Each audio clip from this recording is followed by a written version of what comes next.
Mad at the World. Welcome back, or welcome for the first time. If you're tuning in, my name is Dean Tarantino Gonzalez, Latino Tarantino on Instagram and TikTok. What's up? How was your week? Was it good? Was it okay? Was it all right? I guarantee you this: we've all had a better week than Kanye. All right, cheers to that. Everyone's so PC. I just came from like TJ Maxx, and they got rid of all his stuff. I guess I didn't even know if Yeezy was in there, but I did notice that they put all the Jewish clothes first, as in like Calvin Klein, like the shirt that I'm wearing. They got all the Calvin Kleins. They got all the Tommy Hilfigers. They got all the Jewish-owned brands up front and center, baby. You better believe it. TJ Maxx. The TJ doesn't stand for fucking whatever the fuck that has to do with anti-Semitism. I can't think that quick right now. I just came from another podcast, and I gave them all my gems, man. I gave them all my gems. They asked some good questions. My friend Freddie Rodriguez from my film school days. He's one of the only people I still keep in contact from my film school days. And he has a podcast. He had a host there who actually writes questions and talking points. And yeah, man, we had a really good talk. They kept me there for like almost 2 hours. And, well, you know, that's my boy. So you got to give him all your best stuff. And we killed it, man. It was great. I had a lot of talking points then. And I'm going to try to have the same talking points now. But first off, fuck Kanye, okay? Or Ye, whatever the fuck his name is. I don't even want to talk about that. I'm still on Mexico mode to the point where no one cares about any of this shit over there when you're out of town, right? Shit's crazy. I'll tell you what I do care about. Fucking Tom Brady and Giselle got divorced. How about that? You know that man is going to be balling out of control this Sunday or whenever they play again. I think they got a week off. Horrible performances these last 2 weeks. I've lost money on them, but it's all good. Still doing my thing. Still going to bet. Still going to hit it big this football season. I promise. I feel it. I fucking feel it, man. But 13 years those two were together, man. And honestly, I didn't even think they had a problem. Right? I mean, think about it. Had he divorced or retired and just went home, that's probably why he came back after 40 days, because he was like, you know what? She's going to divorce me anyway. So he really tried for the marriage. Probably not as much as she wants, but with a marriage like that, man, it's cool because she has more money than him, right? I think so. Giselle Bündchen definitely has more money than Tom Brady. That's crazy to even think. She didn't even do anything really, right? I mean, what is she? I mean, listen, I'm not trying to belittle her. She might have like a talent or a model agency or some shit, or she might have like, I don't know. I don't know what she does, but it's in fashion. But that's crazy that she has more money than Tom Brady. That's nuts. I have to give it up to her. She still is good too, man. I wonder what she's gonna date next. I guarantee she's gonna date a black guy next. I guarantee you, and not Antonio Brown too. Fuck that guy. I mean like a black R&B seal type of guy, right? I bet. I don't know why. I just feel like she would. Because beauty is from the inside. If you really love a person, the beauty is in the inside. You fall in love with the inside first. That's the type of shit models like her say, right? Beautiful ass motherfuckers, this type of shit they say. Because their beautifulness has been such a crutch in their life, their whole life. Beauty's in the, I want to fall in love with you inside, not your exterior looks. Yeah. I'm sure you do. She'll get a big black motherfucker. Has nothing to do with sports either, too. She's going to get like, he's going to be like a tycoon in hotels or some shit. He's going to own a chain of Super 8 motels in England. And then she's going to sit on his Super 8. Hey, still on. Still not tired for the last podcast. Yeah, man, but divorce. It's such a crazy thing because Now that I'm in a relationship, I see, whatever, all these things are re-sparking in my brain about the logics and the compromise and the love languages, those type of things in my brain that I chose to forget after my last relationship 4+ years ago. I had some long-term friendships and things like that in between, which I probably did owe them. They showed me their loyalty here and there, but I just wasn't ready, man. When you're not ready, you're not ready, man. That's all I know. Listen, when it comes to love, when you're not ready, you're not ready. You just know it. Now, here's the flip side of that. If you feel ready, like in a way of, oh my God, I love this person, like a fascination right away, you're not ready either there. I don't think love is such a fascination type of thing because cliche is if you start a relationship really quick, it's going to end even quicker. That shit is so true. You don't want to be in that scenario either. You want to coast it, man. You want to coast it. You want to go to that beach of love and then look at the cool, nice, smooth waves. It looks pretty. Dolphins jumping in the background. Get your surfboard, ride it. Ride that wave, baby. And then after the wave of infatuation and that honeymoon stage, as they say, it could be anywhere between, I don't know, 2 months to a year even. If it lasts up to a year, that's a good sign. But then after, whenever it's, you snap out of it and you're just like, oh, this person isn't going anywhere, technically, because I'm doing my part as far as this relationship compromise. They're doing their part. He's cutting off all his hoes. She's letting all her friend zone dudes know that that's it. They can't fucking go get dinner, or whatever the fuck. So you start to think, okay, so they're not going anywhere. And then the next level of relationships start to happen. Or the things that are truth about it start hitting you like, oh, all right. They're not really into me having any female friends. I get it. But what's Poppy going to do with all this juice? Is my next question for you. The follow-up is, what's Poppy going to do with all this juice, baby? Not to say I'm giving it out like I'm fucking OJ or Simply. What I'm saying is, you work out to look good, right? Work out to attract female attention or male attention or the opposite sex, whatever you're into. You work out. If you lose it, if you don't use it, do you lose it? Once you stop caring? Because, listen, most guys work out for that attraction, to attract whatever they're trying to fuck. And not to say that I'm trying to fuck. But, I don't know if y'all get me on this one, but, you know what I'm saying? Like, what am I doing with all this juice? Poppy's got juice.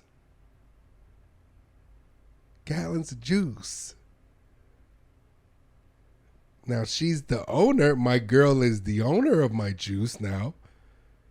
And I want to stay and keep it tight for her too now, I don't know. Just in the real world, I kind of like the looks. I'm not going to get no more looks. I can't yeah, I know you want some of this juice, baby. I'm going to get in so much trouble for this. You know what I mean, though? I don't know. A lot of guys work out to stay healthy, too, but fucking, what's the fun in that? I guess. I know friends that literally have a girlfriend, a wife, long term. They work and go home and hang out with their wife, and in between time they play Call of Duty or some other shit. And that's it. Work, home, Call of Duty. Wife sprinkled in between all of that. Or on top of all that. Now, I'm not saying that's a boring life. What I'm saying is that's not my life. I'm still like ambitious. I'm going to be ambitious to the day I die, folks. I'm going to be ambitious to the day I'm done. Now, what's maybe for them, the next step is kids, and then the kids' lives are fun to go ahead and mold and construct and make sure they're not growing up to be Jeffrey Dahmers.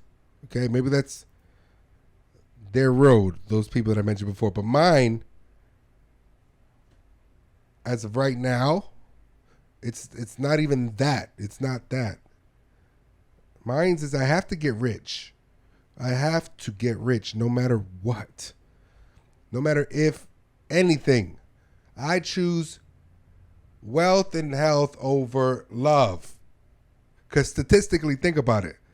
What's the average statistic of divorce? And how many times have you thought you found the one? You yourself.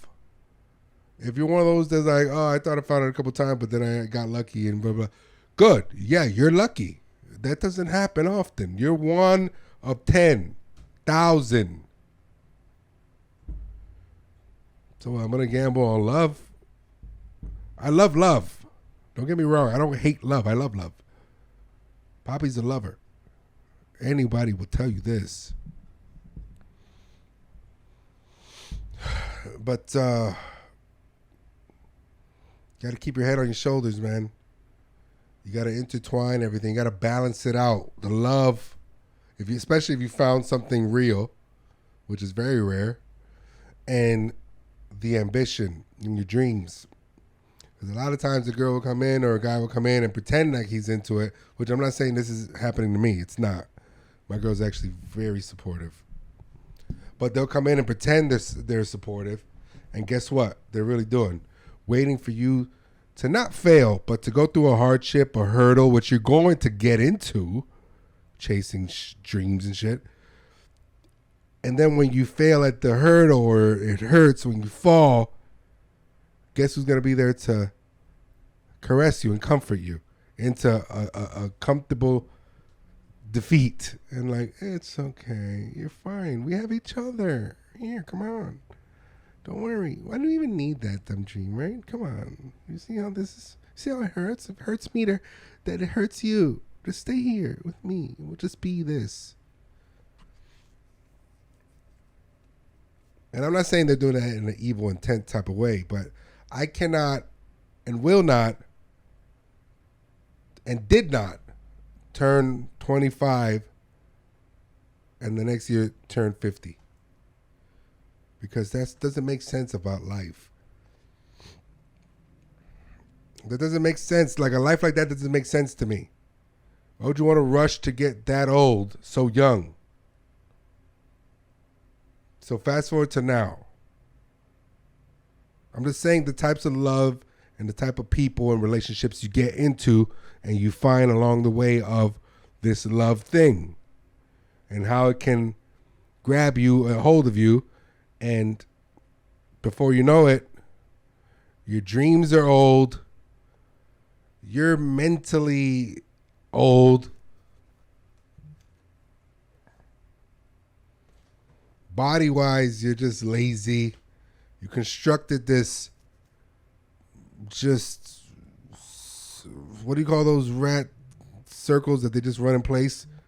Like a conveyor belt of just a treadmill of routine that has nothing to do with your passion, nothing to do with getting rich. Just staying put and dying, waiting to die, or waiting to have kids and teach them how to just live to wait to die. No thanks. Like I said, I'm not saying that this happens or this is happening to me. What I'm saying is this is the statistics and part of the statistics and groups of love that's stacked up against my vision and mentality that I've had, especially that I've honed in my years of being single, because trust me, I perfected it. I've perfected singleness. And it's just such a...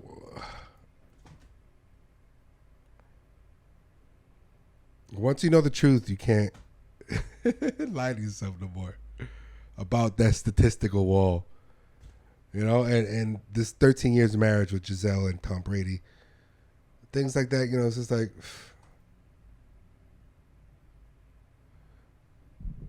Todo tiene su final.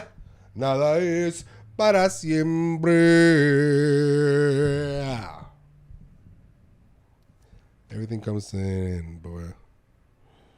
I'll tell you. Well, whatever. I guess it's the times and the moments in between that is really important. Which it is. It really is. But whatever. Shout out to love. I do love my girl. I loved my single days, and I also loved the times where people treated me good, girls treated me good, and tried to whatever. Not that I'm reminiscent about it. I'm just saying, like, it's me. I know it's me. That's why with my girl I have a whole different other mentality and openness about her or for her, where I'm not gonna let Brady and Giselle type of things and statistics get in the way or cloud my vision of love in the moment. It's very easy to, man. It's fucking very easy to. Anyways, I owe you guys money. Just letting me rant like this about love. Like you're fucking Dr. Melfi or something. I've been watching a lot of that guy, Andrew Tate. Man, people really hate this guy. I post him on my stories, and I get a bunch of girls who DM me, why are you posting this guy? And it'd be like messages that him talking about gaining wealth and discipline and motivation. Oh, why are you posting this guy? He hates women. He got canceled. It's very dangerous to women. And listen, I'm not saying he's not misogynistic. He's absolutely misogynist. Absolutely, 1,000%. But not in the way that he fucking, hurts his chicks. Every chick that you see with him wants to be with him. Who are you to say or tell them otherwise or shame them for wanting to be with a guy like that? Maybe that's their style. The guy's not some fat fuck like Harvey Weinstein or some shit abusing his power. He really takes care of himself and preaches that to all the guys who watch him as well. Like, yo, if you're gonna be a fucking, playboy and fuck with different girls, you gotta at least be top notch. You gotta mind wise, body wise, make it fun for the girls too. Sorry, I had a few tequila shots at that other podcast. Fun. This is the loosest podcast I've ever done, guys. What we at? Episode 15 or this 16? I don't even remember. But whatever. You're here. If you're here, I love you, man. If you're here, you know what? Fuck the statistics. If you're here watching me, listening to me, I love you for life. You understand? And I'm not fucking bullshitting. I love you for life. Because you don't have to listen to me. Why do you listen to me? Because I'm relatable as far as like some of the bullshit that goes on. I don't know. Do you just like the way that this fucking dumbass headset fits on my Easter Island head? I don't know.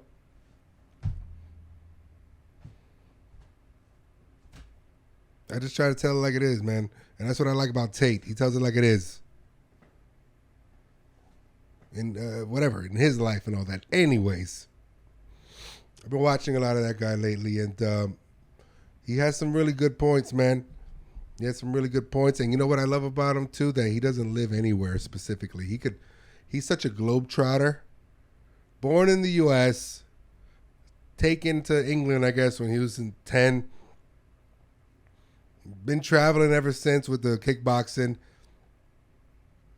Doesn't have a home. Wherever he wants, whatever country he wants to be his home, that's where he'll move to. That to me is insane and fucking pretty awesome. Because think about it. Think about us. Will I ever leave the United States and live somewhere else? Maybe, I guess. I guess. Depends on where in my life I'm at.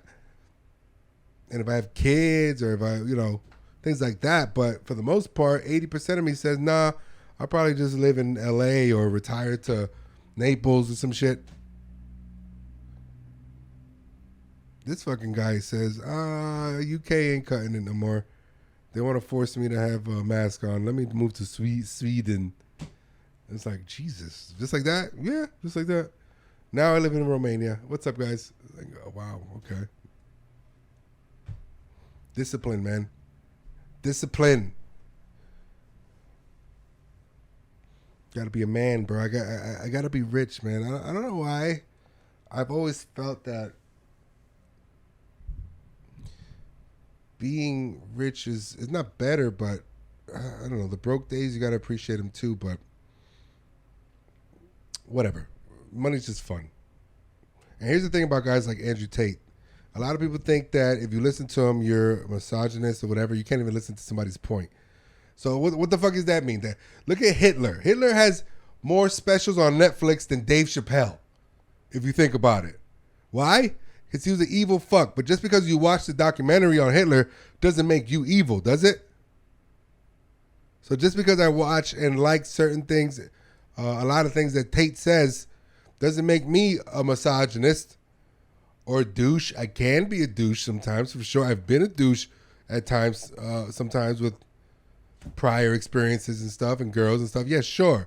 But that doesn't make me a major douche all around and that's all I'm going to be in my life and that I don't respect women. That's the complete opposite. I do. So when you, and I would hear all the time with like 48 Laws of Power. I don't know if you guys are big readers, but that's a book that's about whatever, 48 Laws of Power, how to obtain it and keep power.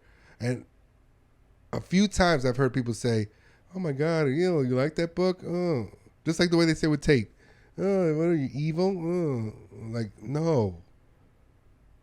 You watch these things or listen to these people or the stories of these people to recognize what they're talking about in others who try to attempt it on you. As far as mental tactics, mental warfare, manipulation, I recognize whenever somebody's trying to 48 me. You better believe that. I read the 48 Laws of Power years ago. Now people get into it again. Robert Greene's like a social media star now again. But yeah, ain't nobody can 48 me, man. Shit happens all the time. People try to buy me lunch and shit. I'm like, nah, I'm good, man. I ate. Oh, come on, man. Let me buy you lunch. No. Why? Because one of the 48 is despise a free lunch. It's never free. It's always some type of intent behind it. I'm not buying people free lunch with the intent of, here you go. You see how I feed you? Don't bite the head that feeds you. I'm implanting that in your brain. I'm not doing that. I read the thing, the book. I understood and comprehended the stories that came behind each law for the fact and with the purpose of not getting 48 myself. And it works. That's why you listen to these things. That's why you listen to this guy. It doesn't matter. Don't listen to the messenger. Listen to the message, you fucks.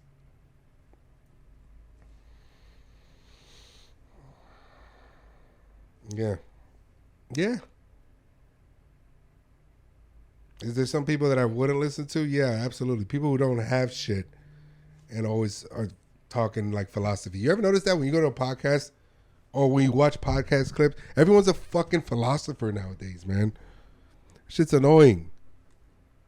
Like that's why I don't have guests, because as soon as I'm like, yo, what's up, man? How you doing? Yeah, got to keep your head up even when things are looking down, I'm like, what? What are you talking about? Yeah, you got to watch your back because people love the front, man, really. I'm like, what? Oh, I see what you're doing. You're trying to get sound bites for philosophical shit. I got you. Yeah, you know, what goes around only happens to squares if you let it. Like, do you even need me here? What's your favorite color? Keep your hand to your heart so your foot doesn't go up your ass, you know? Like, what? Oh, God. I hate these days. Everyone's a philosopher. That's why I don't have guests. But whatever. You still have to listen. You still have to listen to things that happened. You still have to listen to events in the past. You just do. You have to, so it doesn't happen to you. Don't you get it? Matter of fact, whoever tells you or tries to shame you for trying to learn tactics that seem a little aggressive, and they're trying to shame you by, oh, you watching that or reading that or watching him? Oh, you're evil or you're misogynist. You know what they're doing? They're trying to shame you so that you don't figure out how they're trying to 48 you. Because you're learning the truth about how people like that think. Or maybe it's not that deep and go fuck yourself. But keep learning is what I'm saying. There's nothing wrong with learning shit. And whatever you learn and it unveils your true nature and puts a fire under the potential of your true nature, then so be it. Be whatever the fuck, man. Be a tyrant. Go take over fucking Poland or some shit. I took the walk to Poland. I took a walk to Poland. I took a walk to Poland, or I took the walk to, I don't even know. Either one of those sounds stupid, but whatever. Shout out to Lil Yachty. How old is Lil Yachty? Lil Yachty still acts like he's 17. That's the problem when these stars become famous at a certain age. They're always that age now for life. You ever notice that? Bro, look at the Backstreet Boys, bro. I bet you the Backstreet Boys still play Street Fighter in their tour bus. Today.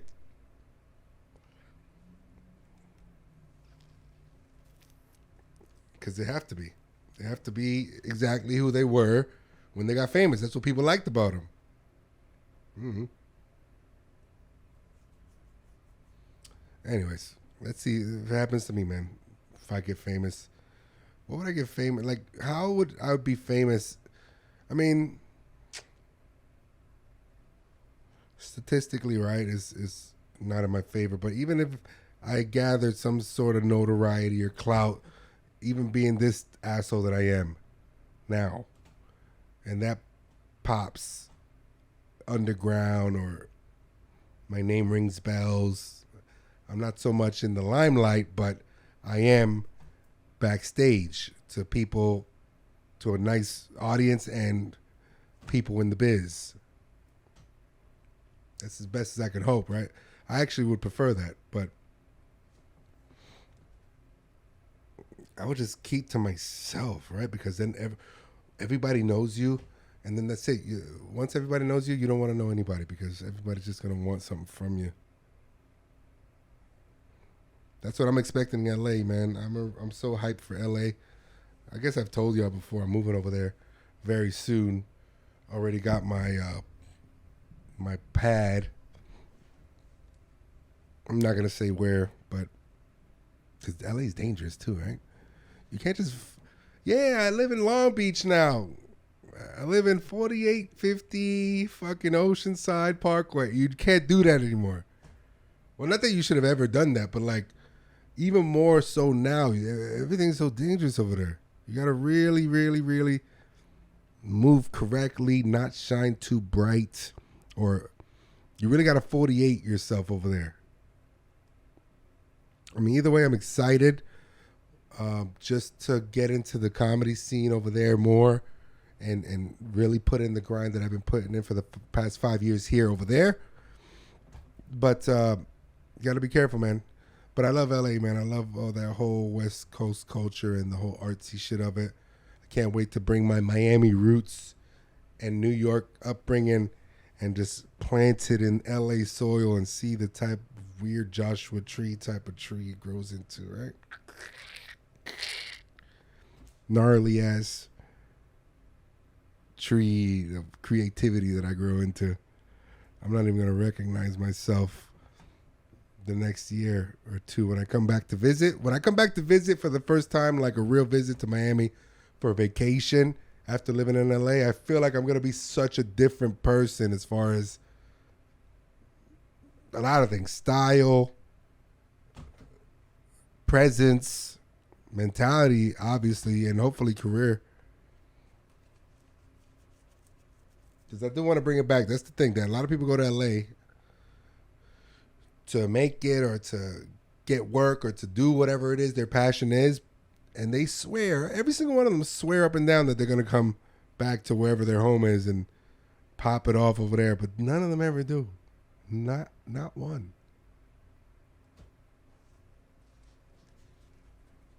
It's sad. So whatever. Here's my hat in that ring too. I'm going to come back, guys, and I'm going to bring all my resources and make Miami comedy pop the way it should and deserves. Because I love all you guys. Not even I believe that shit. I would like to, in the way of starting up my own club. That, yeah. But you can't really have just like a strictly solid comedy club in Miami because there's so many other things to do. I could get out of here right now and go have titties in my face in 5 minutes around the corner at Tootsie's while I'm eating some potato skins and lemon pepper wings.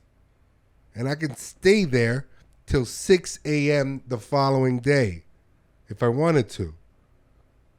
It's 5 minutes away. And then I could crawl out and then crawl to my house.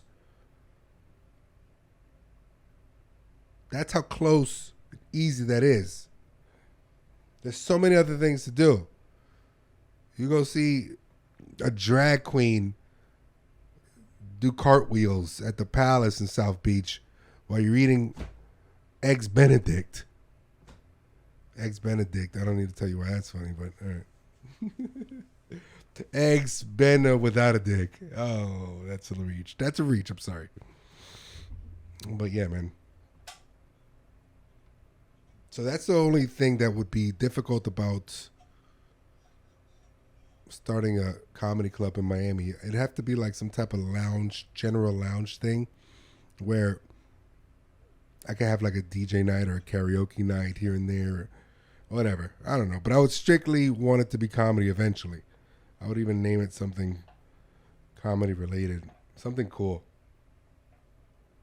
The Comedy Cabana. Hey. How Miami is that, right?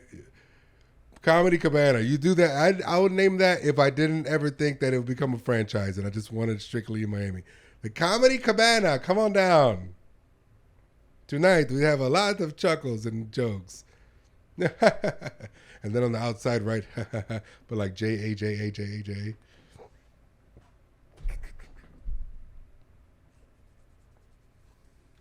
That's my dream.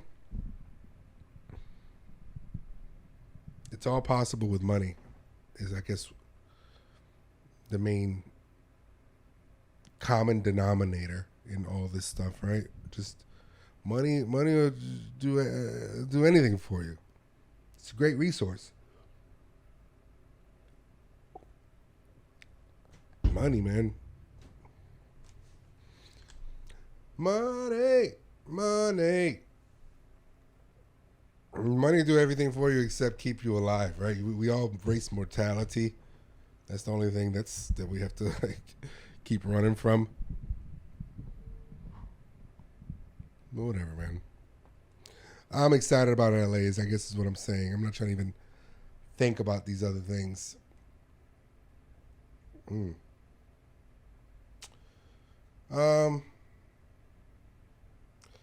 I got a crazy work schedule ahead of me. I'm gonna be banking a bunch, but I'm gonna still do a cast every week just to be consistent with it.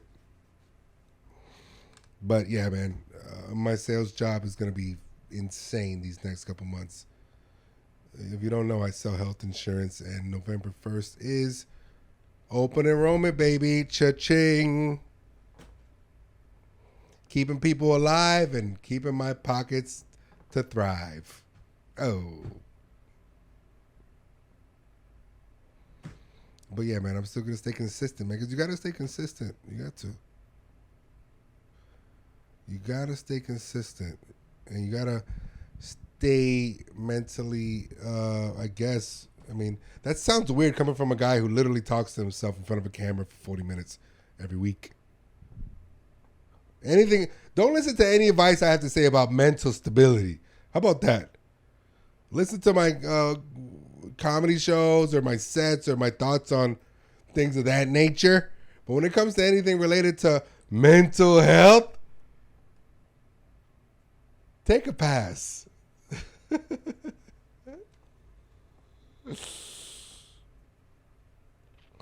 I was telling the podcast before how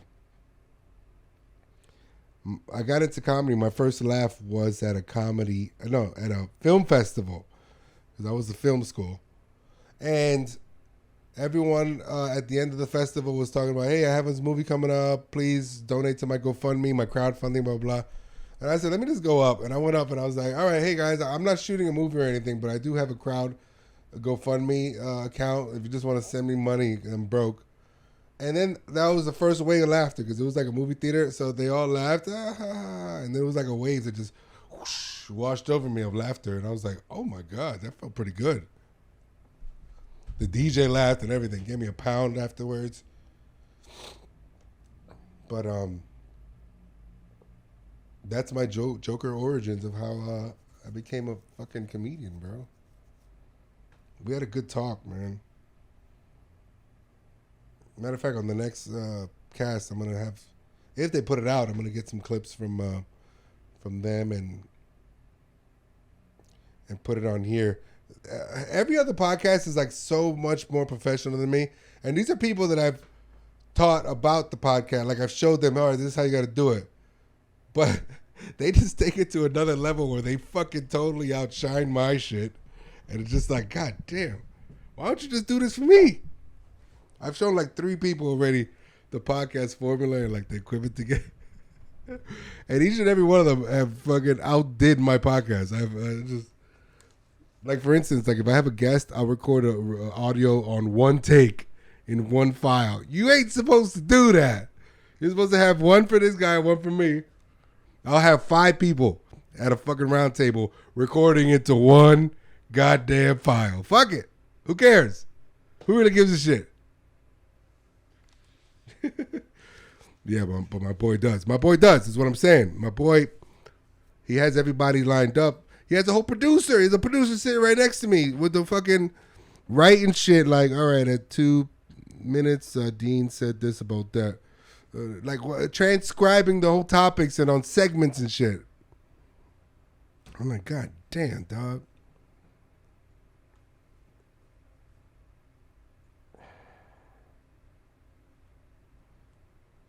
I said some Benny the Butcher shit, right?